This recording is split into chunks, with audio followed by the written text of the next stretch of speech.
अस्सलाम वालेकुम नाजरीन, आप सबको सावी की इस बैठक में खुश आमदीद। मैं हूं आपकी मेज़बान सारा जुनेद। जैसे कि आप सब जानते हैं कि चावल की काश्त होने वाली है। जो किसान हजरात नर्सरी की काश्त कर चुके हैं वो 15-20 दिन की इस काश्त को मद्देनजर रखते हुए हमने आज की बैठक का मौजू इस पर रखा है। हमारे साथ जो गेस्ट हैं हमारे वो हैं प्रोफेसर डॉक्टर अब्दुल फारूक साहब, जो कि हैं head of plant sciences college of agriculture Qabus university Oman में, और हमें साथ साथ ज्वाइन किए सीईओ मुश्ताक गिल साहब। हमारी इस आज की बैठक का मौजू है कम वसाइल से बेहतर पैदावार हासिल करने के सुनहरी असूल, कि किस तरह किसान भाई अपने कम वसाइल को यूज करके बेहतर अपने यील्ड कर सकते हैं। Thank you.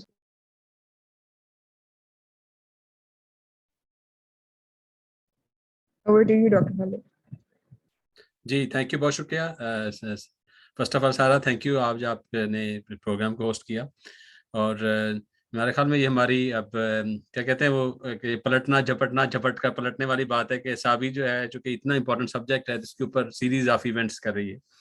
तो आज का इस इवेंट का मकसद ये है कि हम अगेन, जो कि इस वक्त पाकिस्तान जिस क्राइसिस से गुजर रहा है, जिसमें पानी का सबसे बहुत बड़ा क्राइसिस है और क्लाइमेट चेंज का है, तो अब इन सारी चीज़ों को करने के लिए ज़िम्मेदार हमारे हजरात जो हैं, उनको कौन सी ऐसी प्रैक्टिस करनी है जहाँ से वो अपने कम वसाइल के साथ अपनी पैदावार भी बढ़ा सकें और अपना मुनाफा भी कमा सकें। तो इस सिलसिले में आज हमारे साथ डॉक्टर साहब मौजूद हैं, तो हम डॉक्टर साहब से ही शुरू करेंगे। वही हमें जो है आज के इस मौजू के हवाले से बताएं कि क्या ऐसे अवामल हैं जो अर्जेंट, जो बहुत जल्द हमने करने हैं, जो कि हमारे पास टाइम बहुत कम है। कई कई हजरात ने भी अपनी ज़मीन तैयार कर ली है, नर्सरी तैयार हो चुकी है, तो उनके लिए कहते हैं कि वो एक जो आखिरी जो या बिल्कुल लेटेस्ट इन्फॉर्मेशन होती है ना, उसका बड़ा फ़ायदा होता है। तो वो कौन सी ऐसे इकदाम हैं, तो डॉक्टर साहब से सुनते हैं। डॉक्टर फारूक साहब, ओवर टू यू। जी सर। जी बहुत शुक्रिया मुख्तार खालिद साहब और सारा, थैंक यू वेरी मच, आपने मौका दिया दोबारा सावी के प्रोग्राम में। मेरा ख्याल है कुछ बुनियादी चीज़ें हैं जिनका ख्याल रखना बहुत ज़रूरी है। उनमें सबसे पहले तो ज़मीन का इंतखाब है। देखा जाए कि हमारे पास ज़मीन की कौन सी किस्म है जो हमारे पास है। क्या ये रेतली ज़मीन है, मैरा ज़मीन है, भारी मैरा ज़मीन है। तो उसमें सारी ज़मीनें शायद चावल के लिए मुनासिब भी ना हों। अगर रेतली ज़मीन है तो ये ज़्यादा बेहतर होगा कि उस पे चावल ना लगाया जाए, बल्कि किसी और फसल के लिए उसको छोड़ दिया जाए। फिर वैरायटी का इंतखाब है, ये पहले ही हो जाना चाहिए जब नर्सरी लगाई जाती है, जब पनीरी लगाई जाती है। लेकिन अगर आप डायरेक्ट सीडिंग की तरफ जा रहे हैं, या अगर आपने भी पनीरी लगानी है, या तब भी आपको वैरायटी का ख्याल रखना चाहिए कि कौन सी वैरायटी आपके इलाके के लिए मंजूर शुदा है, सिफारिश करदा है। उसमें मेरा ख्याल ये है कि जो कम दौरानिए की वैरायटीज़ हैं वो अगर शामिल की जाएँ तो वो ज़्यादा बेहतर होगा। उसकी वजह ये है वो कम अरसा फील्ड में रहेंगी, कम पानी और कम वसाइल का इस्तेमाल होगा और ज़्यादा हम पैदावार ले सकेंगे। और गंदम चावल को हार्वेस्ट करने के बाद जब गंदम लगाने का वक़्त आए तो बर वक़्त गंदम की बजाई भी मुमकिन होगी। वैरायटी तय करने के बाद फिर अच्छे बीज का इंतखाब, उसमें कोशिश की जाए कि सर्टिफ़ाइड सीड हो। अगर सर्टिफ़ाइड सीड ना मिले तो अपना ही पिछले साल का या किसी अच्छी फार्मर से अच्छी कुव्वते रोईदगी वाला, जिसकी जर्मिनेशन या उगाव अच्छा हो, उस बीज का इंतखाब किया जाए। और फिर उसके बाद है कि आपने लगाना कैसे है, जिसको हम एस्टेब्लिशमेंट मेथड्स कहते हैं। तो यहाँ मैं एक स्लाइड शेयर करना चाहूँगा क्योंकि वो बहुत अहम स्लाइड है और वो बताती हमें कि कौन से बुनियादी अवामल हैं जो ये तय करते हैं कि किस तरीके से चावल लगाया जाए। अब देखें यहाँ पे दो वेरिएबल नज़र आ रहे हैं। एक वेरिएबल जो है ये वेज रेट है, दूसरा वेरिएबल वाटर अवेलेबिलिटी है। ये दोनों बड़े ड्राइविंग फैक्टर हैं ये डिसाइड करने में कि अगर हमने प्रॉफिटेबल राइस प्रोडक्शन करनी है, मुनाफा बख्श धान की पैदावार हमने लेनी है, वसाइल भी हमारे पास कम हैं, तो फिर कौन सा तरीका ज़्यादा मुनासिब होगा। अगर पानी का कोई मसला नहीं है, लेबर रेट भी बहुत कम है, वेज रेट बहुत कम है, लेबर आसानी से दस्तयाब है, तो शायद हमारा जो रवायती ट्रांसप्लांटिंग वाला सिस्टम है वो ज़्यादा अच्छा हो, वो ज़्यादा फ़ायदेमंद हो, क्योंकि हमारे पास लेबर भी है, उसका खर्चा भी बहुत ज़्यादा नहीं है, पानी भी वाफिर मिकदार में मौजूद है। लेकिन अगर वेज रेट बहुत ज़्यादा हो लेकिन पानी वाफिर मिकदार में हो, तो अब हमारे पास या तो ये वेट सीडिंग है, वेट सीडिंग में हमारे पाकिस्तान में ये बहुत ज़्यादा मुस्तअमल नहीं है कि हम सीडिंग करें खड़े पानी में, या फिर जो मैकेनिकल ट्रांसप्लांटिंग वाला सिस्टम में भी बात हो रही थी पिछले सावी की बैठक में या उससे पिछले प्रोग्राम में शायद। इसमें एक बात ज़हन नशीन करनी चाहिए कि हम मैकेनिकल ट्रांसप्लांटिंग एक बहुत अच्छा मुतबादल हो सकता है अगर हमारे पास पानी वाफिर मिकदार में हो, लेकिन लेबर या तो दस्तयाब ना हो या लेबर वेज रेट बहुत ज़्यादा हो, तब मैकेनिकल ट्रांसप्लांटिंग अच्छी है। लेकिन अगर पानी ही कम हो तो तब शायद हमारे हमारे लिए कुछ और ऑप्शन हमें देखना होंगे, हम डायरेक्ट सीडिंग की तरफ जाएं या हम जो दूसरे कंजर्वेशन सिस्टम है हमें उनकी तरफ जाना चाहिए। तो ये एक बुनियादी अमल है, इसको हमें बहुत ज़्यादा तवज्जो की ज़रूरत है, इस पर बहुत ज़्यादा तवज्जो देने की ज़रूरत है। उसके बाद जब हम एस्टेब्लिशमेंट मेथड तय हम कर लें कि किस तरीके से हमारे पास दस्तयाब वसाइल हैं, उन दस्तयाब वसाइल की रोशनी में हमें कौन सा मेथड इस्तेमाल करना होगा, फिर हम गुज़िश्ता सालों में या उस इलाके में जड़ी बूटियों की तादाद क्या है, किस तरह के मामला रहे हैं। अगर तो कुछ ऐसी जड़ी बूटियाँ हैं जिनको कंट्रोल करना बहुत मुश्किल है तो हमें पहले से उसका अंदाज़ा होना चाहिए और उसके लिए वीट कंट्रोल सिस्टम को हमें पहले से प्लान कर लेना चाहिए। फिर न्यूट्रिएंट मैनेजमेंट बहुत अहम है। हमारे यहाँ ज़िम्मेदार आमतौर पे या तो सिर्फ नाइट्रोजनस फर्टिलाइजर यूरिया की शक्ल में डालते हैं या फिर फास्फेटिक फर्टिलाइजर डीएपी की शक्ल में डालते हैं। अब हमारे यहाँ जो कि फास्फेटिक फर्टिलाइजर की जी कीमत भी बहुत ज़्यादा हो गई है, तो शायद फार्मर उस तौर पे ना डाल सकें जिस तौर पे डालना चाहिए। लेकिन ज़िम्मेदार को ये ख्याल रखना चाहिए कि फास्फेटिक फर्टिलाइजर, नाइट्रोजनस फर्टिलाइजर के अलावा पोटाश बहुत ज़रूरी है। पोटाश को बहुत कम फार्मर इस्तेमाल करते हैं, ख़ासतौर पर ट्यूबवेल इरिगेटेड एरियाज़ में। इनके अलावा जिंक और बोरान की कमी ये राइस कल्टीवेटेड एरिया में बहुत कॉमन है, राइस बेल्ट में बहुत कॉमन है। हमने रैंडम सैम्पलिंग की सारे जो पाकिस्तानी पंजाब के राइस रीजन में ऑलमोस्ट 99% केसेस में जिंक की डेफिशिएंसी भी थी और बोरान की डेफिशिएंसी भी थी। इसमें एक बड़ी अहम बात है कि ये डेफिशिएंसी जो है ना सिर्फ राइस के लिए अहम है, बल्कि राइस के बाद अगर हम गंदम लगाएं तो गंदम में भी इसके असरात आते हैं। तो पिछले 5 साल हमने मुसलसल एक्सपेरिमेंट किए गुजरांवाला में और सियालकोट में, तो हमें ये अंदाज़ा हुआ अगर हम गंदम या चावल में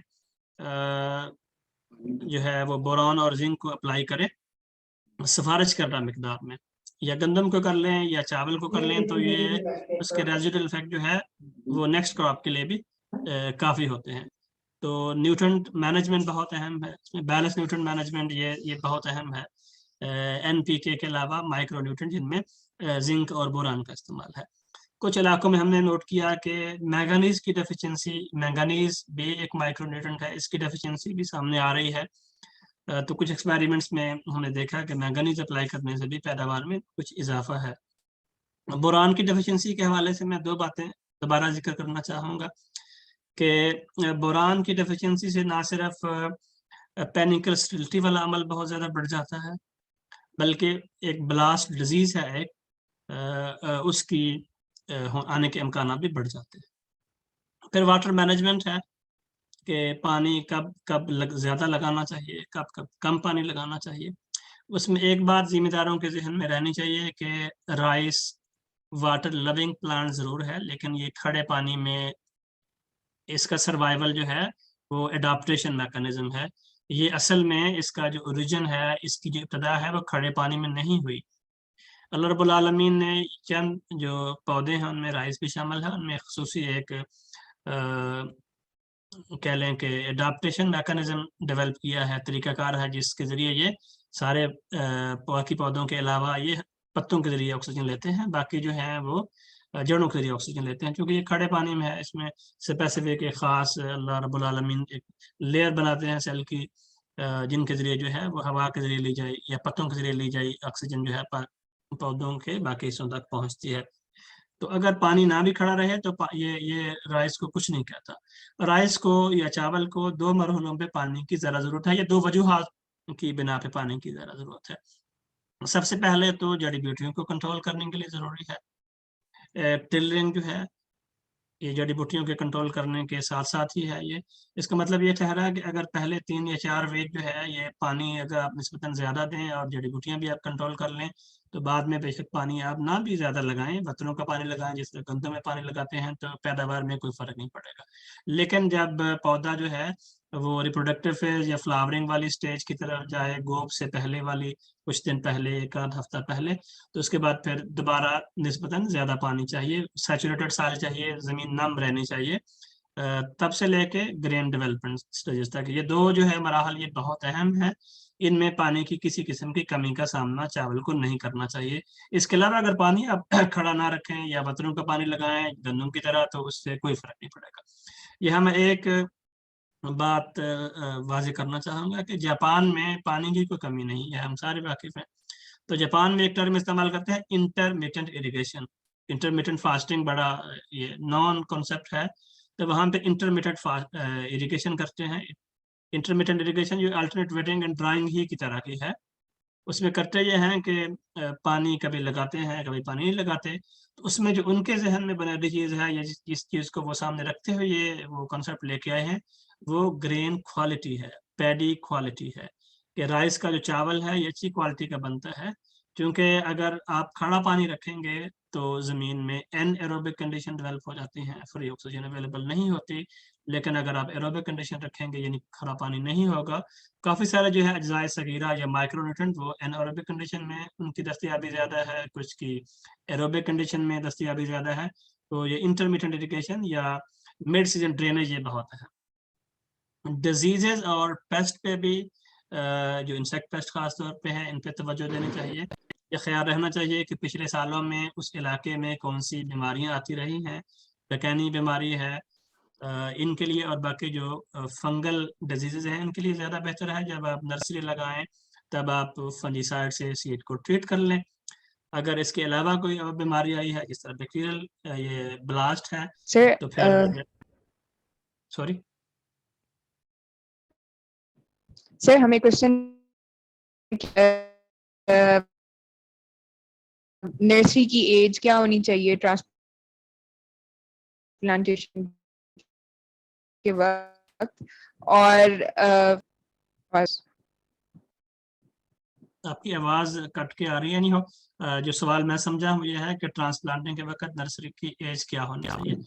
उसमें जो एक्सपेरिमेंट्स किए हमारे हाँ यहाँ जी। पंजाब में, तो जो है कि 4 हफ्ते की नर्सरी जो है वो ज़्यादा मुनासिब होती है। लेकिन इसमें ये कंट्रोवर्शियल है चीज़ें।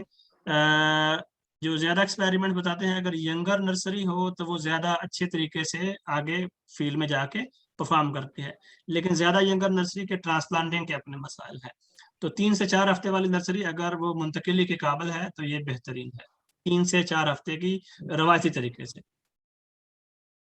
तरीके से काश्त की गई नर्सरी 3 से 4 हफ्ते अगर उसकी उम्र हो तो ये बहुत मुनासिब है।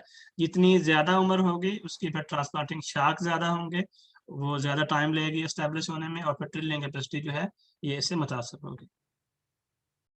और सर पे हमने ये भी उन्होंने आगे पूछा था कि फर्टिलाइजर उसके लिए किस तरह मैनेज करना चाहिए हमें नर्सरी के लिए हाँ जी। नर्सरी के लिए भी तीनों फर्टिलाइजर अप्लाई करने चाहिए। उसके लिए माइक्रोन्यूट्रिएंट बेशक अप्लाई ना भी किए जाएं, एन पी और के तीनों डालें, और तीनों जो है एट जब आप सीडिंग कर रहे होते हैं सीड बेड प्रिपरेशन के दौरान आप डालते हैं। लेकिन नाइट्रोजन जो है बाद में 2 दफ़ा मजीद भी डालें सब्लिट करके तो ये ज़्यादा अच्छा होगा।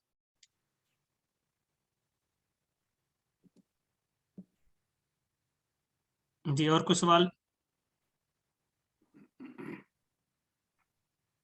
नहीं अभी तो नहीं।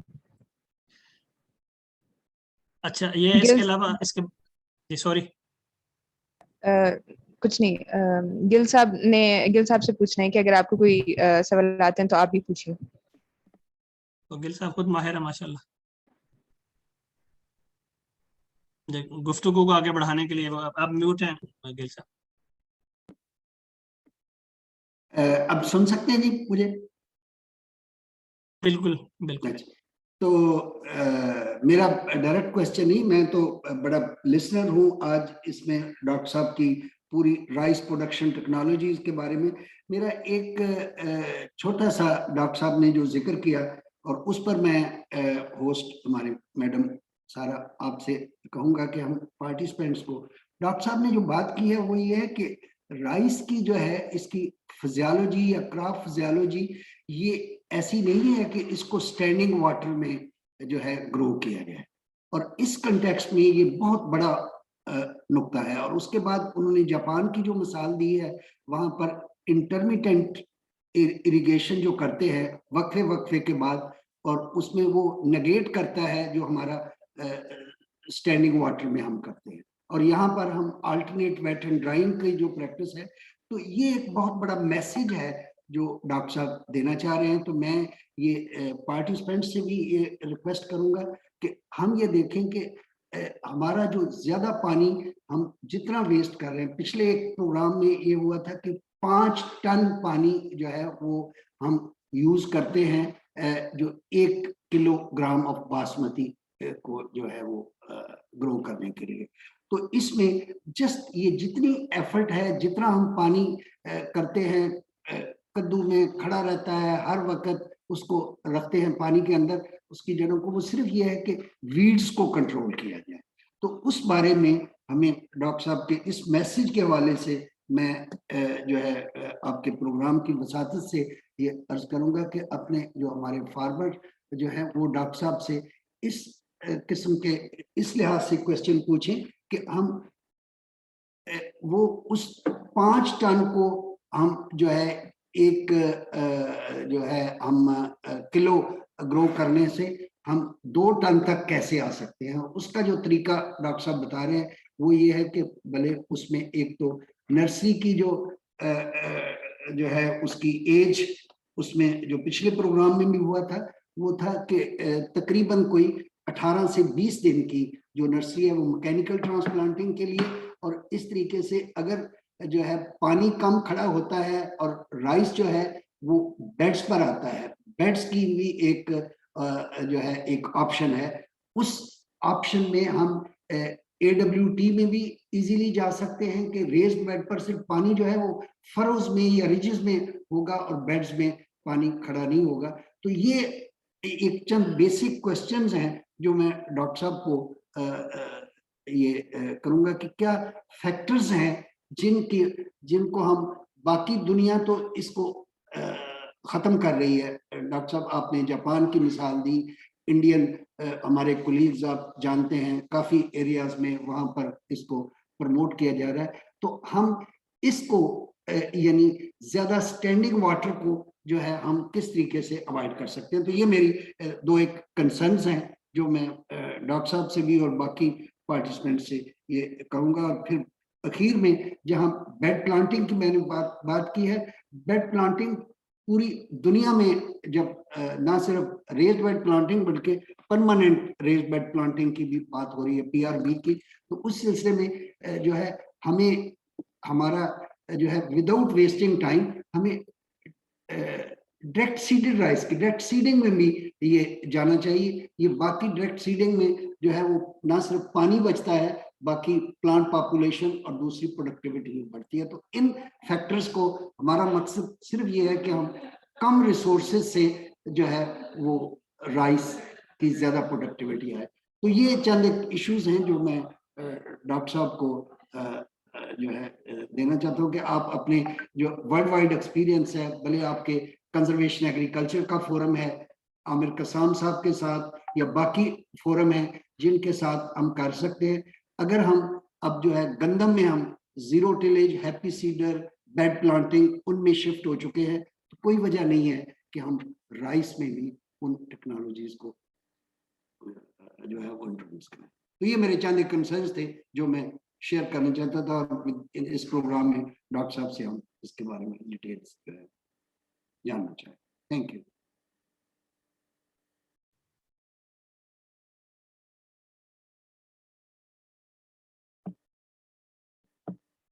जी मिस सारा, और कोई साथी बोलना चाहेंगे या?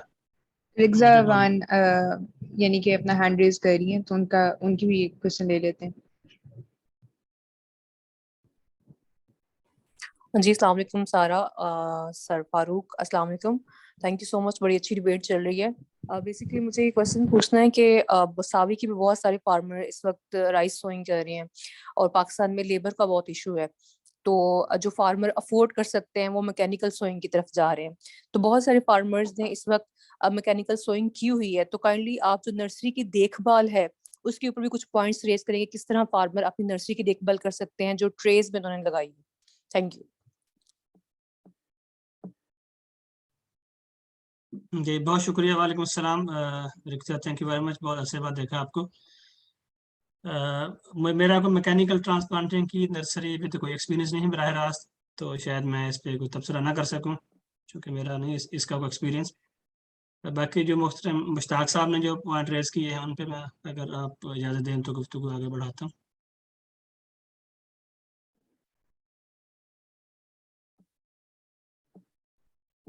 जी मिस सारा आपसे पूछ रहा हूँ मैं।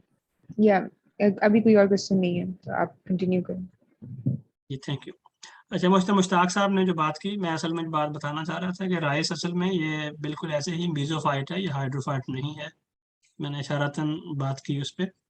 इसमें एयर एंड कामें डेवलप होते हैं, ये अडाप्टेशन है जब अल्लाह रब्बुल आलमीन ने इसको ऐसे इलाकों में ले गया जहाँ पे पानी ज़्यादा है, जहाँ पे फ्लडेड एरियाज हैं, तो फिर इसमें एयर एंड कामा बाद में डेवलप हो जाते हैं। अभी भी अगर आप राइस को वैसे लगाएं तो इसमें एयर एंड कामा नहीं बनेंगे।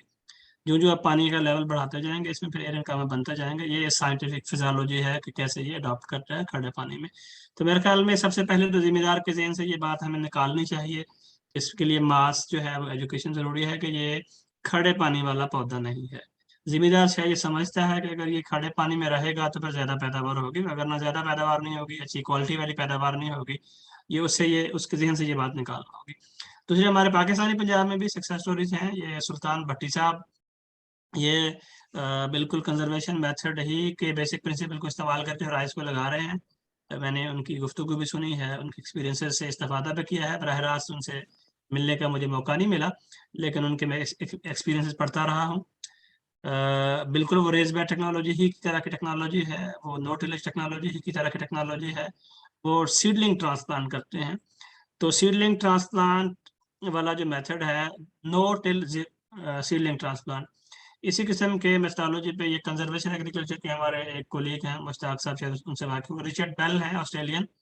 ये मर्डोक यूनिवर्सिटी ऑस्ट्रेलिया से मुंसलिक हैं, जो पर्थ में वाक़ है।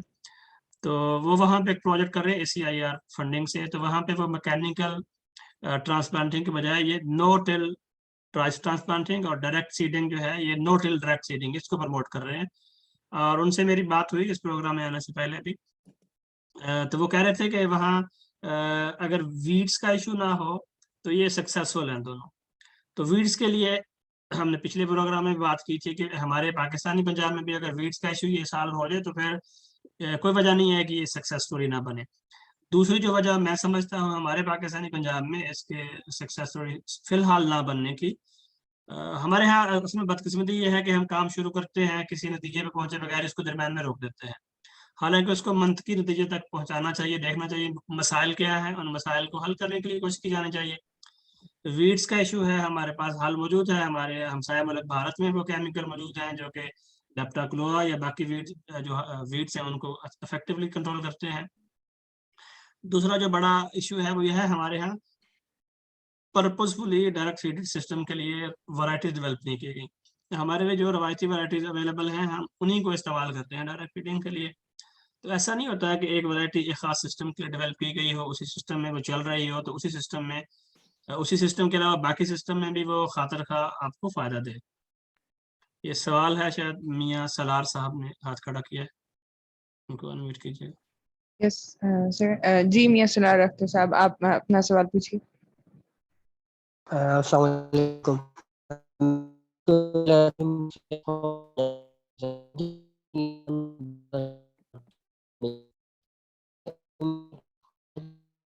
और इसका बहुत राइस लगाया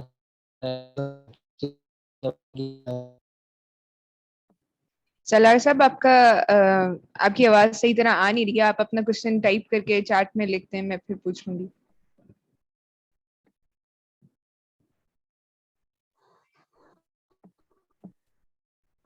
जी, अब आवाज आ रही है मेरी?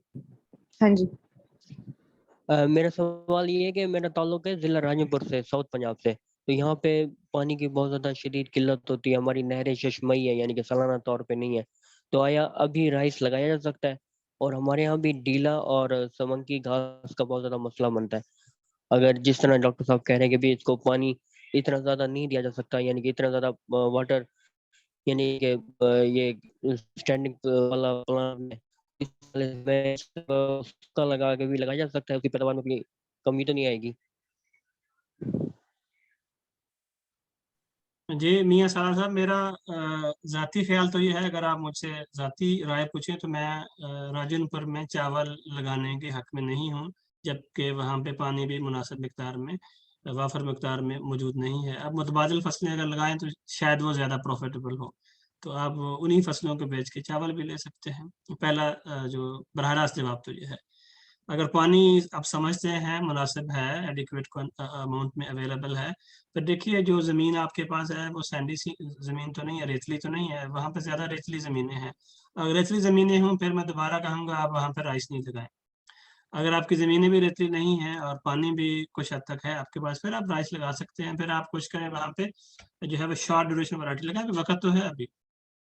अब शॉर्ट ड्यूरेशन कम दुरानी वाली वैरायटीज लगाएं। हमारे यहाँ एक शाहीन बासमती के नाम से एक वैरायटी है, बासमती ग्रुप में मेरे इल्म के आता है शायद ये कम दुरानी वाली जो अकसाम है उनमें से एक है। ये साल्ट टॉरेंट भी है, ये काला ये पिंडी भट्टियाँ हमारा साल सिलेंटी रिसर्च इंस्टीट्यूट है, उन्होंने ये डेवलप की थी कुछ ऐसा पहले, और स्टिल ये इफेक्टिव है। जो आपने डीला वगैरह का कहा, डीला वगैरह के लिए हर्बिसाइड, केमिकल हर्बिसाइड अवेलेबल है, ये कंट्रोल हो सकते हैं। ये बहुत बड़ा इशू नहीं है हमारे यहाँ। बड़ा इशू जो है वो लेप्टोक्लोआ का है, वो डायरेक्ट फीडिंग में वो कंट्रोल करना मुश्किल है। मेरा ख्याल है आपके सवाल का मैंने जवाब दे दिया, अगर कोई रह गया तो आप बता दें। नहीं, अभी जी किसी और सर, का बिल्कुल बात आपने नहीं है रेस पे। हेलो। जी जी बात करें। हाँ जी, सर मैं बोलिए। ये कह रहा था, हमारे यहाँ जहाँ पे बासमती तो काश्त नहीं होती, सबसे ज्यादा काश्त होती है हाइब्रिड। और पिछले साल जैसे आपको पता है कपास हमारे इलाके में नहीं हुई थी, तो हाइब्रिड बहुत ज्यादा काश्त हुई थी। तो सर ये कद्दू वगैरह करते हैं क्या? उसके जरिए भी इस मसले को हल किया जा सकता है? मेरा रकबा सर सैंडी सॉइल का नहीं है, पक्के वट का रकबा है सर मेरा, ना ही सॉल्ट टॉलरेंट है। ठीक है। अच्छा, आपका जो है ये कद्दू से डीला तो ख़त्म नहीं होता, अगर डीले का मसला है। कद्दू असल में करते थे कि एक हार्ड पैन क्रिएट हो जाए और पानी नीचे ना चला जाए, पर्कुलेशन पानी की रोकी जाए, बाद में फिर पानी सारा साल या सारा जो सीजन है वो खड़ा रखना आसान हो, इसलिए कद्दू किया किया करते थे। तो हमने तो इब्तदा में बताया कि पानी खड़ा रखना ये बिल्कुल ज़रूरी नहीं है थ्रू आउट द सीजन। आप शुरू के दिनों में रखें ताकि जड़ी बूटियां कंट्रोल हो जाएं। अगर आप मुनासिब हर्बिसाइड का इस्तेमाल करेंगे तो जड़ी बूटियां कंट्रोल हो जाएंगी। या फिर फ्लावरिंग से पहले, गोब से पहले आपको कम अज़ कम जो है वो तार बतर रखना चाहिए, ताकि फ्लावरिंग अच्छी हो, ग्रेन डेवलपमेंट अच्छी हो। अगर उस स्टेज पे पानी की डेफिशिएंसी हो तो फिर कुछ बीमारियों का अटैक भी बढ़ जाता है, ब्लास्ट खास तौर पे बढ़ जाती है।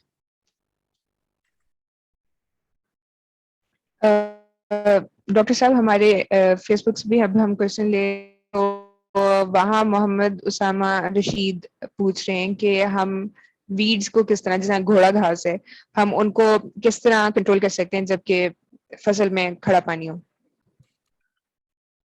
देखिए उसी की बात, जो लेप्टाक्लो है वो घोड़ा घास ही है। उसमें यह है कि आप पहले से ये प्लान करें कि क्या उस फील्ड में, मैंने इब्तदा में कहा था जब शुरू में आप प्लानिंग, अभी इस स्टेज पे अगर आप अभी चावल की पनीरी मुंतकिल नहीं की, आपको अंदाज़ा है वहाँ पे घोड़ा घास होगा, तो पहले से आप प्लान करें कि कैसे उसको कंट्रोल करना है।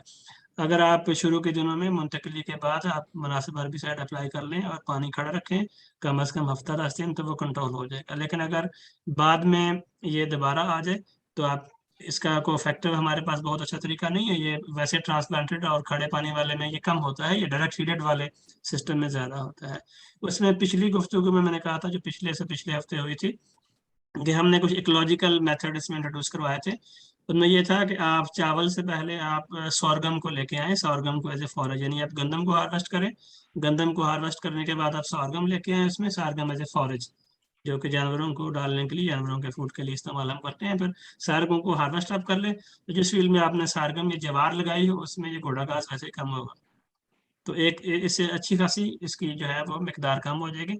उसके बाद अगर तो डायरेक्ट फीडिंग आप कर रहे हैं, तो डायरेक्ट फीडिंग में हमने कहा था कि फिर आप जब राइस को सीडिंग उसकी करें तो फिर आप जंतर लगा दें उसके साथ ही राइस के उगने के बाद। जब जंतर थोड़ा बड़ा हो जाए नी हाइट पे, तो फिर आप broad leaf weed killer herbicide डाल लें, तो वो सारी वीड्स भी और जंतर भी नीचे बैठ जाएगा और वो एज ए मल्च भी काम करेगा। तो ये इस पे हमने बात की थी। तो अगर इब्तदा में आपको पहले है इफेक्टिवली आपको हर्बिसाइड अप्लाई कर लें तो ठीक है, लेकिन अगर ये बड़ा हो जाए बाद में तो इसको कंट्रोल करना मुश्किल है मेरे इल्म की हद तक। एक और क्वेश्चन ले लेते हैं। डॉक्टर एजाज सुमरू पूछ रहे हैं कि जीरो टिलेज जो है वो कच्चा एरियाज के अंदर यानी कि इस्तेमाल हम कर सकते हैं, तो जहाँ इरिगेशन पानी, वो पूछ रहे हैं कि क्या कोई डिस्ट्रिक्ट है जहाँ कच्चे यानी इलाकों के अलावा जहाँ इरिगेशन का पानी मौजूद हो मगर जो है फार्मर्स गंदम जीरो टिलेज पे कल्टीवेट कर रहे हैं। ये गंदम तो पूरी दुनिया में हो रही है जी। गंदम का पानी के लिए नहीं जीरो टिलेज पे लोग लगा रहे, वो सिस्टम या इकोसिस्टम को सामने रखते हुए या बाकी जो इकोलॉजिकल इश्यूज हैं उनकी वजह से गंदम जीरो टिलेज पे मुंतकिल हुई है। तो गंदम हर जगह लगा सकते हैं जीरो टिलेज पे, वो कच्चा एरिया हो, पक्का एरिया हो, सैंडी साइल हो, हैवी हो, ये पूरी दुनिया में लगा रहे हैं। वहाँ भी जो है वो कुछ इश्यूज हैं जीरो टिलेज पे मुंतकिली के बाद इश्यूज आते हैं। मेरा नहीं ख्याल ये मुनासिब फोरम है इस वक्त जो कि हम गंदम पे बात नहीं कर रहे, तो वो इश्यूज क्या हैं जो जीरो टिल वीट में आते हैं तो उनसे कंट्रोल किया जा सकता है। लेकिन गंदम पूरी दुनिया में ये लगाई जा रही है, हर किस्म की जमीनों में लगाई जा रही है जीरो टिलेज में। ये मोहतरम गेल साहब आज खड़ा किया। जी, मैं थोड़ा सा जो क्वेश्चन किया गया है जीरो टिलेज के बारे में, डॉक्टर साहब आपने जिक्र किया, जो डॉक्टर रिचर्ड बेल और बाकी लोग, पूरी दुनिया जो है वो अब गंदम में तो खैर जीरो टिलेज डायरेक्ट सीडिंग में मूव हो चुके हैं। हमारा सिस्टम अनलाइक ऑस्ट्रेलिया, जो सिंध से साथी पूछ रहे थे, उनके एरिया में हमारा है राइस वीट का क्रॉपिंग सिस्टम। राइस के बाद जब वीट आती है तो टाइम विंडो, वक्फा बहुत कम होता है, तो उस सूरत में तो लाजमी बात है कि वो जीरो टिलेज में जाएगी। जहां तक राइस का तल्लक है, अब मैं इस वक्त यूएस में हूँ, लेकिन जो है अगर आप यूनाइटेड स्टेट्स का ले, ऑस्ट्रेलिया के ले, पूरी दुनिया वो तरीके जो हम इस्तेमाल कर रहे हैं, जैसे ये पानी खड़ा करना, नर्सरी ट्रांसप्लांट करना, तो वो उनको छोड़ चुके हैं। अब उसी प्रोजेक्ट में जो राइस में हमने देखा, वहाँ जो है वो राइस की सीडिंग जहाज़ों के जरिए करते हैं। तो हम ग्रेजुअली हमें उनको, उन टेक्नोलॉजीज को जो कम पानी के लिए इस्तेमाल हो रही हैं वीट की तरह, हमें राइस की भी। अब हमारे सुल्तान भट्टी साहब, उन्होंने वो एक इनिशिएटिव लिया है इधर जैदी फार्म पर जो है वो डायरेक्ट सीडिंग का। PCRWR जो Pakistan council of research in water resources है, उन्होंने काफी सालों से राइस को जो है, चावल को बेड्स पर, पटलियों पर लगा रहे हैं। तो ये इनोवेशंस जो है, हमें इनको इससे पहले कि बहुत लेट हो जाए, हमारा पानी की कमी है, हमें डॉक्टर साहब उनकी तरफ से ग्रेजुअली मूव करना होगा। तो ये जो क्वेश्चन किया गया उनका बड़ा वैलिड है कि वहां पर अब हमारे चावल के बाद 100% गंदम जो है वो छठे पर आती है।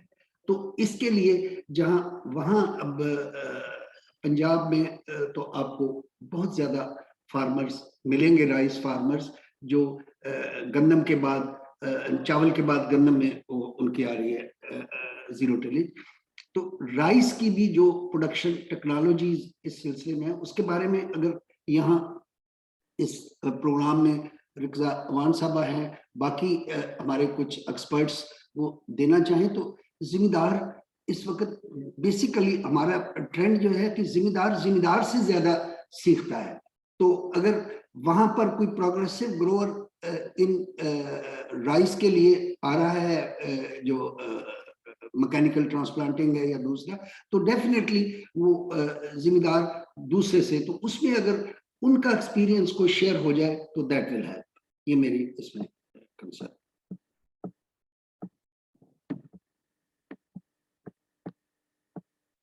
जी, मेरे ख्याल में ये इतनी अच्छी डिस्कशन है। मेरे ख्याल में हमारे साथ अभी आपने नाम लिया किबला गिल साहब, माशाल्लाह आदिल फरूक साहब ने ज्वाइन किया है मैकेनिकल ट्रांसप्लांटिंग। तो मेरे ख्याल में हम उनसे ही पूछते हैं कि अभी हमारी जो पैदावार है 25 मन है एवरेज हम ले रहे हैं, तो इसको हम 50 मन पे लेके जाएं, इसमें मैकेनिकल ट्रांसप्लांटिंग कैसे रोल अदा कर सकती है? मे भी शायद वही हमें थोड़ा सा गाइड कर दें। जी आदिल भाई, आप म्यूट हैं जी, अनम्यूट करें जी। आदिल भाई आप म्यूट हैं, आपका माइक म्यूट है।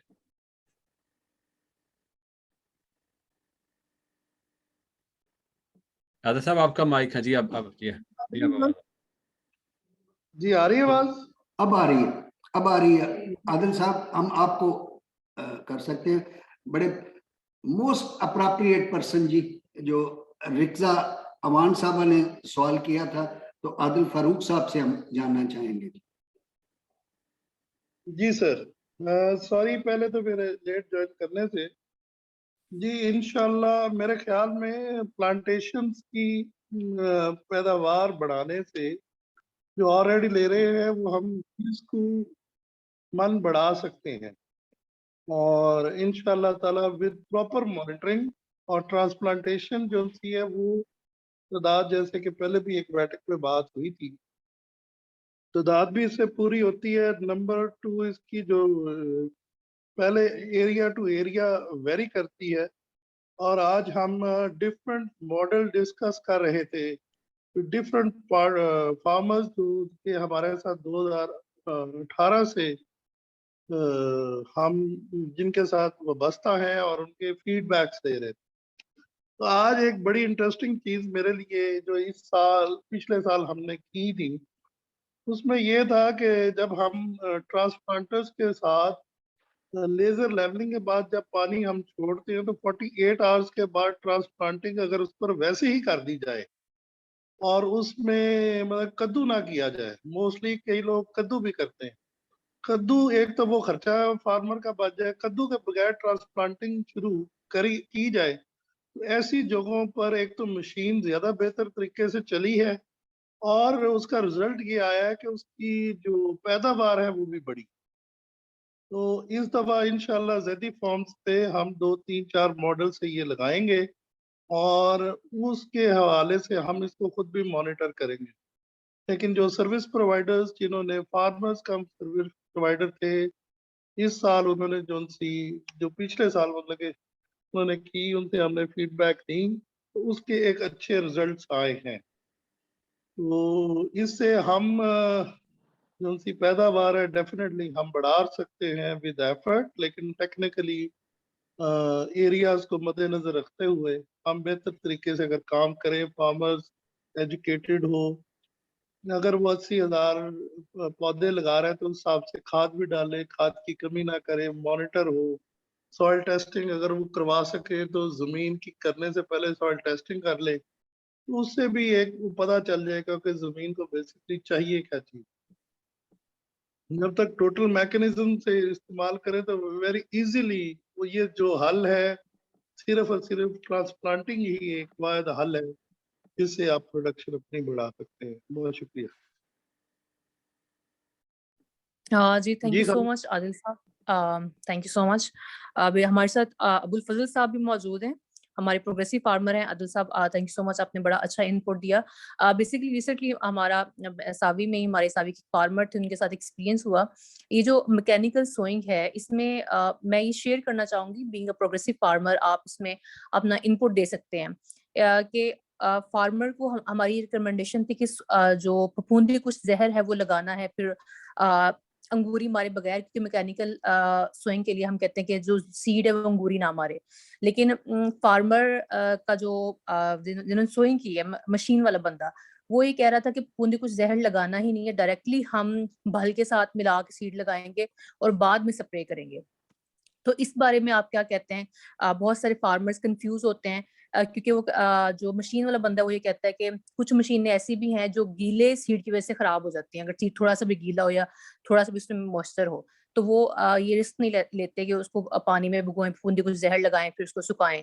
तो डिफरेंट किस्म के इनके आर्गूमेंट्स होते हैं। तो अबुल फजल साहब क्योंकि अपनी नर्सरी तैयार कर चुके हैं, तो अबुल फजल साहब मैं चाहूंगी कि इसमें आप भी अपना इनपुट दें, फार्मर के साथ शेयर करें। और दूसरा, जो नर्सरी की मैकेनिकल सोइंग में देखभाल है, इसके बारे में इतना लिटरेचर भी बहुत ज्यादा नहीं पड़ा हुआ, तो फार्मर को इतनी अवेयरनेस भी नहीं है। तो आप अपना प्रैक्टिकल एक्सपीरियंस हमारे बाकी फार्मर्स के साथ शेयर करें। Thank you. शुक्रिया जी। इसमें जैसे खालिद साहब पूछ रहे थे कि मैकेनिकल ट्रांसप्लांटेशन से हम कैसे यील्ड को बढ़ा सकते हैं, जो अभी 22 मॉन्ट्स पर एकड़ है एवरेज। तो मेरे ख्याल में इसमें मैकेनिकल ट्रांसप्लांटेशन से, और आदिल साहब मुझसे इत्तेफाक करेंगे, हम 3 तरीके से बढ़ा सकते हैं अपनी यील्ड। और उसमें हम प्लांट पॉपुलेशन पूरी कर सकते हैं, क्योंकि लाभों से 60,000 से ऊपर प्लांट पर एकड़ ले जाना वो मुश्किल होता है। तो और मैकेनिकल ट्रांसप्लांटेशन में हम अपने मर्जी से 80,000 प्लांट या हिल्स जो हैं वो पर एकड़ हम कर सकते हैं। तो पहली बात है, प्लांट पॉपुलेशन बेहतर होगी तो नंबर ऑफ प्रोडक्टिव टिलर्स बेहतर होंगे और यील्ड बेहतर होगी। दूसरी चीज़ ये है कि हमारा जो age of nursery at the time of transplantation वो हमारे कंट्रोल में आ जाती है, क्योंकि लाभों को अच्छा लगता है या वो कंफर्टेबल फील करते हैं जब पनीरी उनके हाथ में मुट्ठ में आ जाती है, और वो जनरली किसी बहाने से वो 35-40 दिन पे ले जाते हैं। जबकि जो हम ट्रे में जो हमने नर्सरी लगाई होती है वो 25, 26, 27 दिन पे बड़ी आसानी से ट्रांसप्लांट हो सकती है। तो जो मूंजी को टिलरिंग के लिए और वेजिटेटिव ग्रोथ के लिए ट्रांसप्लांटेशन के लिए ज़्यादा टाइम मिल जाता है। और तीसरा ये है कि जो मोस्ट ऑप्टिमम टाइम है ट्रांसप्लांटेशन का, अब क्लाइमेट चेंज की वजह से हमारी विंडो नैरो होती जा रही है, और हमें जो है बहुत प्रिसाइज टाइम पे सोइंग करनी चाहिए, बहुत प्रिसाइज टाइम पे ट्रांसप्लांटेशन करनी चाहिए। तो मैकेनिकल ट्रांसप्लांटेशन में ये 3 चीज़ें हमारे इख्तियार में किसी हद तक आ जाती हैं: plant population, age of nursery at the time of transplantation, और हम उसको सही जिस टाइम पे प्रिसाइज, जैसे मैं 20 जुलाई सोचता हूँ कि किसान के लिए, या 15 जुलाई बेस्ट टाइम है ट्रांसप्लांटेशन का, तो मैं 4-5 दिन के अंदर 15 से 20 जुलाई तक उसे ट्रांसप्लांटेशन कर दूँ। दूसरी चीज़ जो रिस्का पूछ रही थी वो नर्सरी की केयर है, और उसमें आदिल साहब ने भी हमारी रहनुमाई की है, और उसमें हमारा भी तजर्बा ये है कि ये नर्सरी जितने कॉम्पैक्ट बेड पे हो और वहाँ पे ड्रेनेज का निज़ाम बेहतर हो, तो उसमें बहुत कंट्रोल्ड पानी लगाया जा सकता है, पानी का ज़िया भी कम होता है। और आदिल साहब ने हमारे फार्म पे आके हमें बताया कि हमने किस तरह तकरीबन 2.5 फुट की एक बेड बनाना है, और वो भी बड़ी आसानी से बनाना है कि वो एक रस्सी लगा के और प्रिसाइज हम 2.5 फुट चौड़ा बेड बनाएं जिसपे 2 ट्रेज आ जाएं, और उससे पहले रोलर फेर के हम उसको कॉम्पैक्ट कर लें ताकि ट्रे जो है इवन रहे और पानी भी उसमें इवन लगे। जहाँ तक बात है आपकी कि जो मूंजी है उसको वेट नहीं किया जा सकता, वो मेरे ख्याल में एक मिथ है। और अगर हमारे पास बहुत अच्छा सोर्स है सीड का जिसमें पत्तल वगैरह कम है, फिर तो ठीक है, हम उसको ड्राई मेथड से टोटली कर सकते हैं। लेकिन अंगूर मारने में और उसको सोक करने में एक टाइम का गैप है। तो अगर हम उसे सोक करके और फिर उसे पंखे के नीचे पुश करके तो हम मशीन में लगा सकते हैं, कोई ऐसा मसला नहीं है। और इसी तरह फंजिसाइड भी लगाई जा सकती है, और फंजिसाइड का स्प्रे भी किया जा सकता है लगाने के बाद। तो मेरे ख्याल में ये जो है चीज़ हम बिल्कुल ड्राई सोइंग कर सकते हैं, लेकिन अगर हमारे पास हम फंजिसाइड लगाना चाहते हैं तो हम लगा सकते हैं, इसकी कोई पाबंदी नहीं। लेकिन अंगूर जब आ जाता है वो 72 आवर्स के बाद आता है सोख के, और वो फिर टूट सकता है। तो एक होता है कि वो बीज पानी एब्जॉर्ब करता है और उसके अंदर फिर केमिकल प्रोसेसेस शुरू हो जाते हैं, तो उसकी जर्मिनेशन भी जल्दी होती है, और दूसरे उसमें जो पत्तल है वो सारी निकल जाती है। तो फिर हमारी जो प्लांट पॉपुलेशन एक नर्सरी की ट्रे में बेहतर होती है। तो इस पे आदिल साहब मुझसे ज़्यादा बेहतर बता सकते हैं। जी आदिल मैं अपना साहब। जी sir, thank you very much. बात ये है कि जिधर तक स्विंग के हवाले से क्योंकि पाकिस्तान में 2018 में ये प्रोसेस एक शुरू हुआ है और उसकी वजह से मुख्तलिफ फार्मर्स मुख्तलिफ तजर्बे भी करते हैं।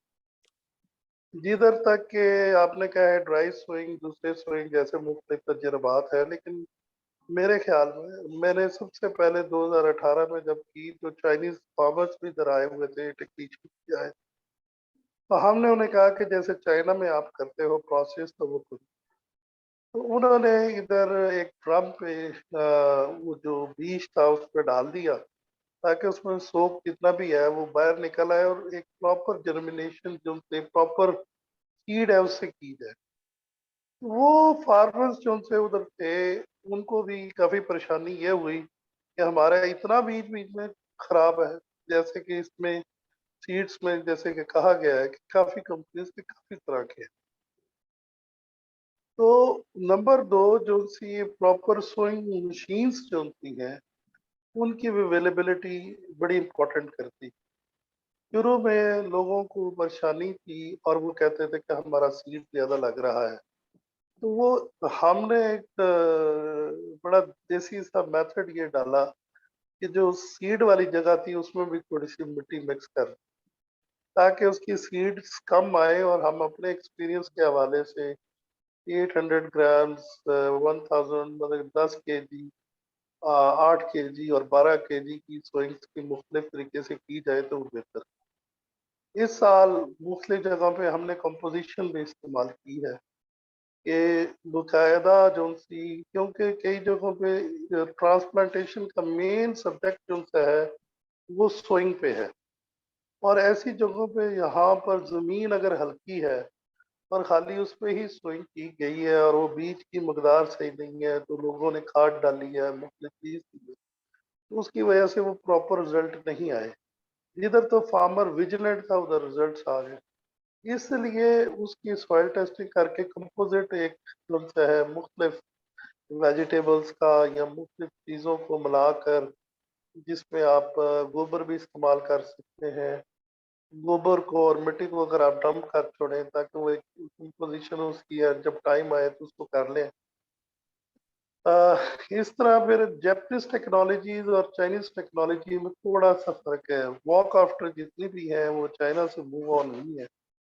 जापानीज जो उसकी टेक्नोलॉजी है उसमें साथ साथ वो पानी का स्प्रे भी करते हैं। उसकी टेक्नीशियन इसलिए है क्योंकि बहुत सारी जगहों पर वो और अंदाज से उसको लेते हैं और इधर मुख्तलिफ जगहों पर मुख्तलिफ एक्सपेरिमेंट्स किए जाते हैं। इसी तरह जैसे मैंने पहले कहा है कि हम ज़ैदी फॉर्म्स पे इंशाल्लाह ताला जितने भी कामयाब मॉडल्स हैं, I am grateful to you Zaidi sahab कि उन्होंने हमें मुहैया कर रहे हैं लैंड और उस पर हम डिफरेंट तरीके से बेस्ट पॉसिबल रिजल्ट्स उसको किस तरीके से लिए जा सकते हैं और जो कि ले रहे हैं और हम ताकि लोगों को आगे से बताएं कि किस तरीके से आप और बेहतर अंदाज से काम कर सकते हैं। छोटी छोटी टिप्स हैं उसके लिहाज से हम अपने आप को काफ़ी इम्प्रूव किया जा सकता है।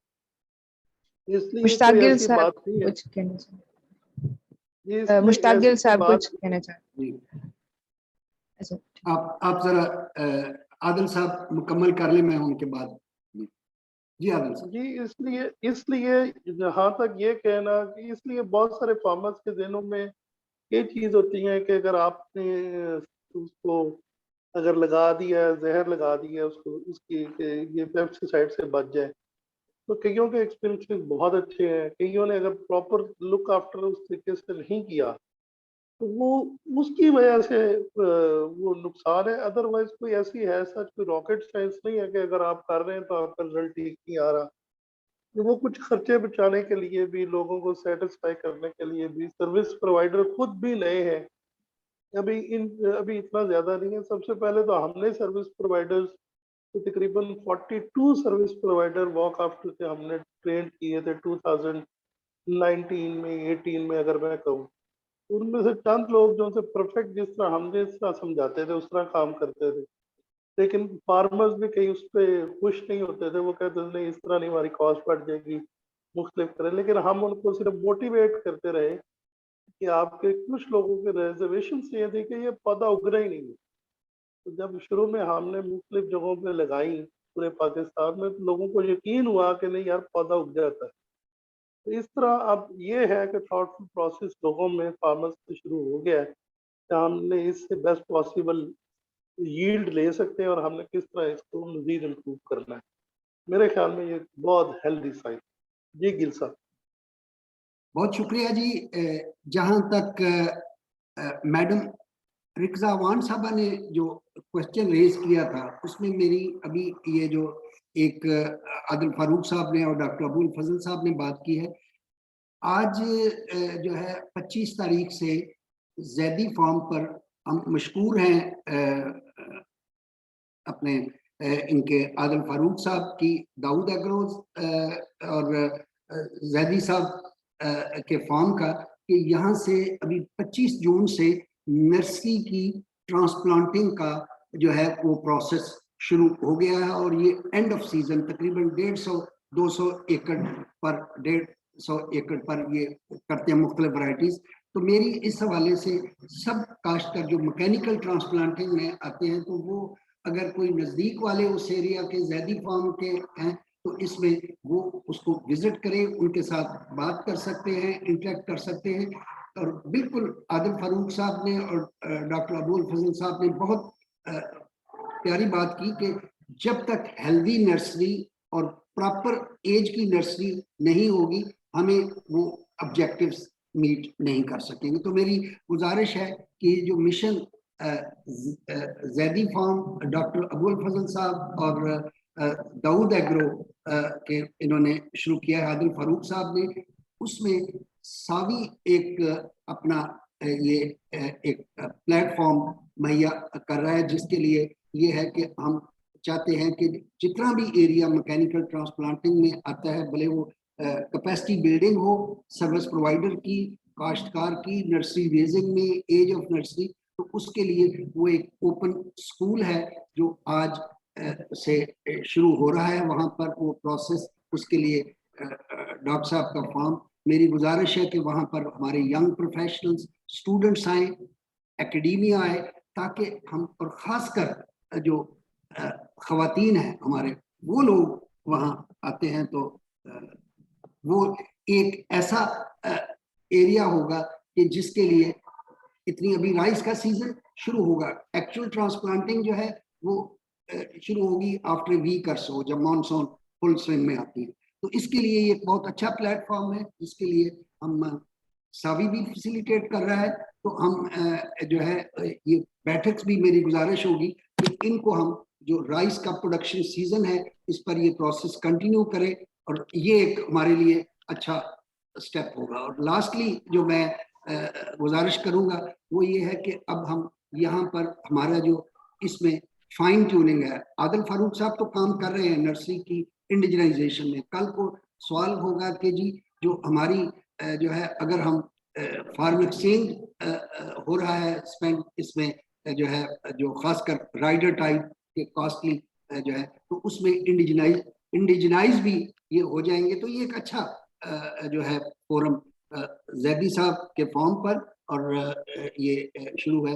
जो लोग नई टेक्नोलॉजीज, इनोवेटिव टेक्नोलॉजी, यानी कम पानी से ज्यादा राइस की तरफ जाना चाहें, तो उसमें मेरी ये यहाँ इस प्लेटफॉर्म से सारे पार्टिसिपेंट्स, काश्तकार और एकेडमिया, खासकर हमारी यूनिवर्सिटीज के, एग्रीकल्चर यूनिवर्सिटी के जो है वो यंगस्टर्स मैं देख रहा हूँ पार्टिसिपेंट्स आ रहे हैं, तो उनको वहाँ पर एक लर्निंग स्कूल इधर भी है, और साथ फिर आगे जो हमारे मोहतरम सुल्तान भट्टी साहब दूबर भट्टिया में उनका है। तो इनको ये जब जाएंगे यंग हमारे ग्रेजुएट्स, यंगस्टर्स, स्टूडेंट्स, तो ये टेक्नोलॉजीज आगे बढ़ेंगी। तो मैं, I am sorry for these long comments, लेकिन मैं ये कह रहा हूँ कि ये एक बड़ा अच्छा गोल्डन अपॉर्चुनिटी है कि हम इनको ओपन एक प्लेटफॉर्म वहीं हो।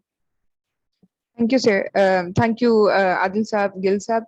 अब डॉक्टर फारूक से मैं पूछना चाहूंगी कि हमारे जो किसान भाई हैं उनको अगले 2 से 6 हफ्तों में उनके लिए क्या गाइडलाइंस हैं, क्या उनको स्टेप्स लेने चाहिए? डॉक्टर फारूक साहब। जी बहुत शुक्रिया मिस सारा, और थैंक यू वेरी मच मोहतरम गिल साहब, डॉक्टर अब्दुल फजल और आदिल फारूक खान साहब। अपने माशाल्लाह अपने तजर्बात से सबको रहनुमाई फरमाई। अच्छा, अगर तो वो रवायती तरीके से काश्त करने जा रहे हैं तो ज़ाहिर अगले 4 से 6 हफ्तों में वो पनीरी की मुंतकली होगी। उसमें ये ख्याल रखें कि पनीरी जो है वो ज़्यादा उम्र की ना हो, जिस तरह पहले भी बात हुई। 4 से 6 हफ्ते वाली जो पनीरी है, इससे ज़्यादा अगर 3 से 4 हफ्ते आइडियल है, लेकिन आप अपने जो सूरत हाल के मुताबिक अगर वो पनीरी छोटी है, वो लावे आप जो है वो लाभों से वो मुंतकली के लिए जा रहे हैं, तो उनके हाथ में कम अज़ कम आने चाहिए। तो ज़्यादा उम्र की नहीं होनी चाहिए। जब आप मुंतकली की तरफ जा रहे हों तो ज़मीन में पानी खड़ा ज़्यादा ना हो। अगर ज़्यादा पानी होगा तो उस वक़्त वो फिर ज़्यादा गैप होगा, प्लांट पॉपुलेशन पूरी नहीं होगी। उस वक़्त तवज्जो ये दें कि आपकी प्लांट पॉपुलेशन पूरी हो, 75 से 80 हज़ार पौधे फी एकड़ हों। अगर इससे कम होंगे तो ऑब्वियसली पैदावार में खातर खा कमी होगी। उस स्टेज पे फर्टिलाइजर मैनेजमेंट का बहुत ख्याल रखें। सिर्फ यूरिया पे तवज्जो नहीं दी जाए, यूरिया के अलावा फास्फेट और पोटाश फर्टिलाइजर भी डालें। जिंक और बोरान की डिफिशियंसी है इलाकों में, तो इन पे भी खुसूसी तवज्जो दें। ये बहुत महंगा सौदा नहीं है, थोड़े से पैसे लगेंगे, लेकिन इससे जो है बड़ा अच्छा जो है उनको रिटर्न मिलेगा। और जो आइंदा फसल होगी यानी राइस के बाद गंदम, उसमें फिर बोरान और जिंक अप्लाई नहीं करना पड़ेगा। जड़ी बूटियाँ कंट्रोल करना बहुत अहम है। अभी से तय कर लें इस इलाके में, उनके फील्ड में पिछले साल कौन सी जड़ी बूटियाँ थी, उनके मुताबिक प्लान करें। वो हर्बिसाइड वो मुहैया कर लें, वो हर्बिसाइड उनके पास होना चाहिए। अगर नहीं है तो वो कोशिश करें कि मिल जाए, किसी अच्छी मुस्तनद कंपनी का हर्बिसाइड अप्लाई करें, और पहले हफ्ते में अप्लाई करेंगे तो जड़ी बूटियाँ कंट्रोल करना आसान होगा। अगर इसमें ताख़ीर हो जाएगी तो फिर जड़ी बूटियाँ कंट्रोल करना मुमकिन नहीं होगा, ये बहुत मुश्किल होगा। इस तरह एक सवाल भी आया था कि बाद में लेटर स्टेजेस पे जड़ी बूटियाँ हैं, लेप्टोक्लोआ है, घोड़ा घास, वो कंट्रोल नहीं हो रहा, तो वो मुमकिन नहीं होगा कंट्रोल करना। ढीला भी अगर बड़ा हो जाए तो उसको भी कंट्रोल करना मुश्किल है। उसके बाद फिर वाटर मैनेजमेंट है, इस पे बहुत ज़्यादा तवज्जो देने की ज़रूरत है कि पहले 20-25 दिन जो है वो 3-4 हफ्ते मुंतकिली के बाद पानी कुछ करेंगे थोड़ा सा खड़ा रहे या तार बत्तर हो। अगर तो आपने ट्रांसप्लांटिंग की, पहले 3 हफ्ते जो है पानी खड़ा रह जाए, बाद में बेशक वो बत्तरों का पानी आ जाए, लेकिन गोब से पहले फिर दोबारा वो तार बत्तर होना चाहिए। तो इन चीज़ों का ख्याल रखा जाए तो मेरे ख्याल में अच्छी पैदावार ली जा सकती है। थैंक यू डॉक्टर फारूक साहब। हमारे साथ इंजीनियर खुरम साहब हैं जो कि डिप्टी डायरेक्टर है PCRWR। तो डॉक्टर इंजीनियर खुरम से मैं ये पूछना चाहूंगी कि हमारा फर्टिलाइजर लगाने का किस तरह का प्लान होना चाहिए, और हमने जो वहाँ पानी लगाना है वो किस तरह करना चाहिए? जी खुरम साहब। जी अस्सलाम वालेकुम। अच्छा, मैंने खैर अभी अपना एक क्वेश्चन के लिए हैंड रेज किया था कि मेरा क्योंकि हमारा जो सा PCRWR का ज़्यादा काम रहा है, हमारा है बेड प्लांटिंग के ऊपर, राइस का, वीट का, मेज़ का, इसके ऊपर। तो अभी क्योंकि आज का सेशन जो सा ये सारा चल रहा है मैकेनिकल ट्रांसप्लांटिंग के ऊपर, तो मेरा एक क्वेश्चन था, जितने ये इनके जो से एक्सपर्ट्स हैं जिन्होंने इस पर काम किया, कि क्या इसकी हमने कोई अकाउंटिंग की हुई है कि मैकेनिकल ट्रांसप्लांटिंग में हमारा टोटल मतलब के सीड के लगाने से उसकी फिर जो सी ट्रांसप्लांटेशन को मुंतकिल करने से लेके हार्वेस्टिंग तक कितना पानी इसमें लग जाता है? क्या इसकी कोई हमारी कोई हुई है, इसकी क्वांटिटी कितना पानी लगता है? और दूसरा ये मेरा क्वेश्चन था इसमें मैकेनिकल ट्रांसप्लांटिंग में कि क्या ये मतलब कि 80,000 ही इसमें हमारी प्लांट पॉपुलेशन रहती है, इससे 1 लाख से ज़्यादा इंक्रीज कर जाती है? क्योंकि मेरे इसमें तजर्बा नहीं है PCRWR का, ना ही हमारे पास ये मशीन है। तो बल्कि मैं तो डॉक्टर अब्दुल फजल साहब के जो फार्म पे भी एक्टिविटी चल रही हैं, तो मेरी एडवाइस थी कि वहाँ पे लाजमी इन चीज़ों को मतलब कि इंश्योर किया जाए, क्योंकि उसका भी हमारे पास डेटा आ जाए। इसका मुझे कोई मिल सकता है कि कितना इसमें पानी लगता है टोटल? जी मैं कुछ कह सकता हूँ? जी जी आदिल साहब बोलिए। हाँ जी, ऐसे है कि पानी का ओवरऑल तो इसमें, जैसे मैंने पहले कहा है कि पानी इसमें ज़्यादा पानी रखते ही नहीं, लेकिन कैलकुलेट इसलिए, अगर ओवरऑल हमने इसके लिए इसको, अभी आपसे पहले बात कर रहा था कि ज़ैदी फॉर्म्स पे हम इस दफ़ा फिर इसको बड़ा थॉरली चेक कर रहे हैं कि कितना पानी चाहिए, क्या तजुर्बे हैं। एक्चुअली ये पाकिस्तान में नया है, हमारी इधर आदत है फ्लडिंग करने की, और उसकी वजह से ये सारे क्योंकि इसका पौधा होता है छोटा, तो कई जगहों पे इसका नुकसान होने का भी खतरा होता है। जहाँ तक कि आपने बात की है कि जी प्लांट पॉपुलेशन क्या 80,000 या अबव, इसमें भी मशीन के अंदर डिफरेंट ऑप्शंस हैं। ये 4 इंच पे भी पौधा लगाती है, 6 इंच पे भी लगाती है, 8 इंच पे भी पौधा लगाता है। ये 3 डिफरेंट ऑप्शन होती है। उस ऑप्शंस के हिसाब से जितना आपने पौधा लेना हो या जितनी फासले पे रखना हो, तो मोस्टली जो बेहतर चीज देखी गई है वो 6 इंच के फासले पे। तो अगर आप उसको, हमारी जो सी पर स्क्वायर फीट है 220 इंटू 198 स्क्वायर फीट बनता है पर एकड़, तो वो 80,000 एंड अबव पौधा 6 इंच पे अगर आप लगाएं तो वो ऑटोमेटिकली लग जाता है।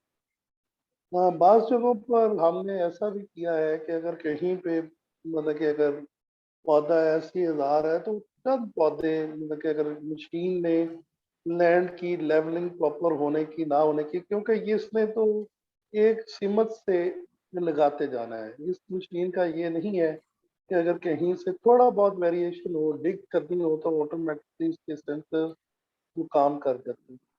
लेकिन अगर वो उधर थोड़ा सा भी लेवल का फर्क कहीं पे आ जाता है, जैसे मोस्टली जैसे मैंने आपसे पहले अर्ज की है कि ऐसी जगहों पे तजर्बे कामयाब रह गए हैं कि जिधर लेजर लेवलिंग है और उसके बाद उसको पानी के साथ फ्लड कर दिया गया है, लेकिन उसको कद्दू नहीं किया गया, तो वहाँ पे मशीन का लेवल और हर चीज़ बेहतर चली। लेकिन ऐसी चीज़ें जहाँ पर लेजर लेवलिंग हुई है और कद्दू कर दिया गया है, तो वो ट्रैक्टर या उसके पहियों की वजह से कहीं ना कहीं कुछ ना कुछ फर्क आया है, वेरिएशन आई है, उधर वो प्लांट वो छोड़ जाती है, तो वहां पर भी बाई हैंड उसको किया जाता है। इसलिए यहाँ तक पानी की, अगर इसकी ट्रांसप्लांटेशन के हवाले से पानी की बात करो, तो ऑलमोस्ट मेरे ख्याल में 25% पानी की बचत हो सकती है अगर इसको प्रॉपर अंदाज से करें। अगर आप कैलकुलेट पिछले सिस्टम से मैनुअल से देखेंगे तो इसमें पानी की काफ़ी बचत हो जाएगी। आप कद्दू की भी बचत कर सकते हैं, बाकी चीज़ों को बेहतर तरीके से इम्प्रूव किया जा सकता है। तो उसमें ये नहीं है कि इसके अंदर डिफरेंट ऑप्शंस हैं और डिफरेंट चीज़ों के हिसाब से हम उसको काम करते हैं। सलार अख्तर साहब एक क्वेश्चन पूछना चाह रहे हैं। जी सलार साहब। जी मेरा सवाल है सर मोहम्मद फारूक साहब से कि भी वो जो उन्होंने डायरेक्ट सीडलिंग का कहा था, क्या या डायरेक्ट सीड को ब्रॉडकास्ट करना है? और वो जो जंतर का बता रहे थे कि भी जंतर को यानी कि उसका सीड डाल के और उसमें यानी कि ब्रॉड वीडीसाइड डाल के उसका वो तरीकाकार थोड़ा सा समझा दें। जी नहीं उसमें मोहतरम, जी जी जी जी जी जी बात करें आफजल फारूक साहब प्लीज। नहीं आप करें प्लीज। जी शुक्रिया आदिल फारूक साहब। अच्छा सलार साहब, इसमें बात यह है कि डायरेक्ट सीडिंग में बेहतरीन तो यह है कि आप डायरेक्ट सीड ड्रिल यहाँ पाकिस्तान में अवेलेबल हैं, ये डस्का में भी दस्तियाब हैं।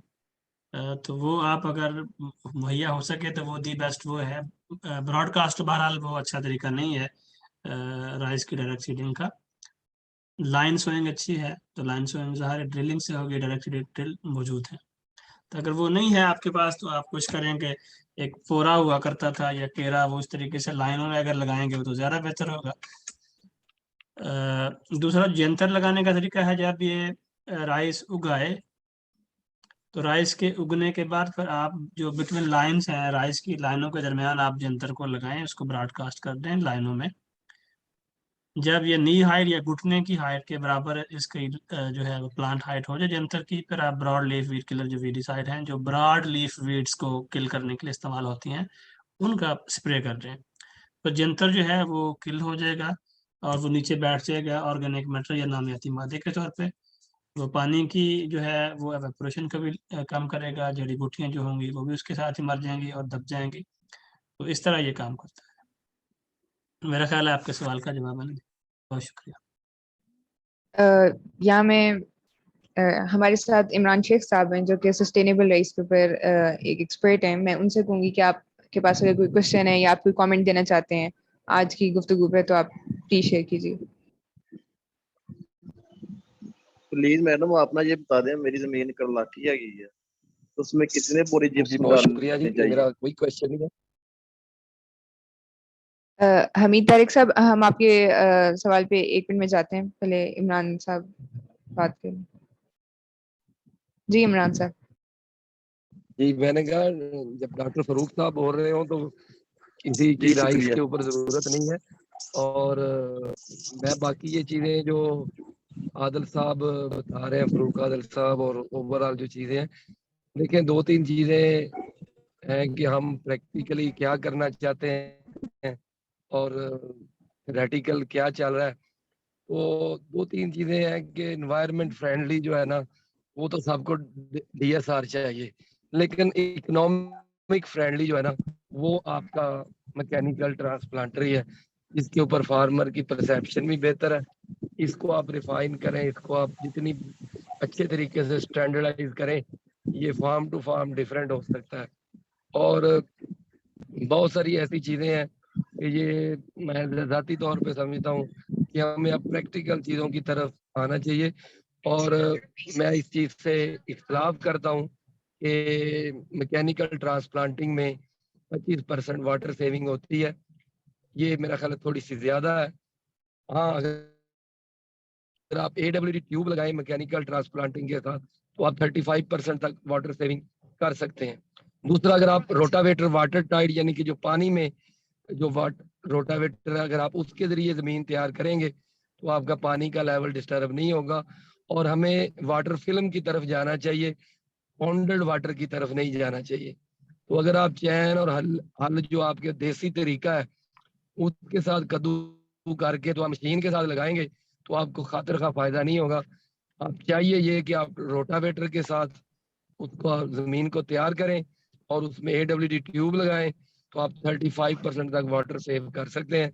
अदरवाइज बाकी जो चीजें हैं मैं उससे इत्तेफाक नहीं करता। बहुत शुक्रिया जी।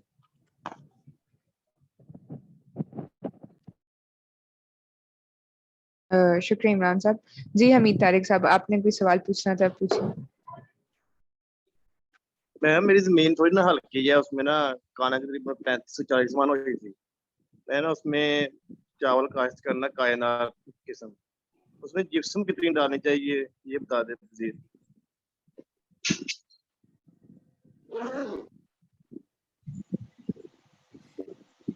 डॉक्टर फारूक साहब, आप ये सवाल का जवाब देना चाहेंगे? देखें, बिल्कुल प्रिसाइज जवाब देना तो मेरे लिए शायद मुमकिन ना हो। पहले तो देखना पड़ेगा कि वो ज़मीन में अगर वो कलरटी ज़मीन है तो किस किस्म का कलर है। अगर तो वो सिर्फ सफ़ेद कलर है तो फिर जिप्सम डालने की ज़रूरत नहीं पड़ती। अच्छा पानी लगाएं, हल चलाएं, उसमें जंतर शंतर या कोई और जो है ये इस किस्म की सबक खाद डाल के ज़्यादा पानी लगाएं तो वो उससे ज़्यादा फ़र्क पड़ेगा। और कायनात नहीं लगाएं, वहाँ पे साल्ट और जिस तरह मैंने जिक्र किया था शाहीन बासमती का वहाँ की है पिंडी भट्टियों वालों की, उनकी और भी एक आध वैरायटी आई है जो हमारा सायल रिसर्च इंस्टीट्यूट है पिंडी भट्टियाँ, उनकी को वैरायटी लगाएं जो कि ये कलरटी ज़मीनों के लिए है। अगर तो जो है कलर जो है वो दूसरा है, सुरमई कलर है, काला कलर है, फिर जिप्सम डालें। सफ़ेद कलर में जिप्सम डालने की ज़रूरत नहीं है। तो वो ज़रूरत के मुताबिक होगा कि वो कितना वो कितनी कलरटी है, किस किस्म का कलर है, फिर जिप्सम के बारे में वहाँ जो मकामी माहिर नज़र आते हैं उनसे मशवरा लेके तो मेरे ख्याल में वो ज़्यादा अच्छे तरीके से होगा। साइल टेस्टिंग करवा लें। तो ब्लैंक ऐसे मेरे लिए जवाब देना चाहिए मुमकिन ना हो।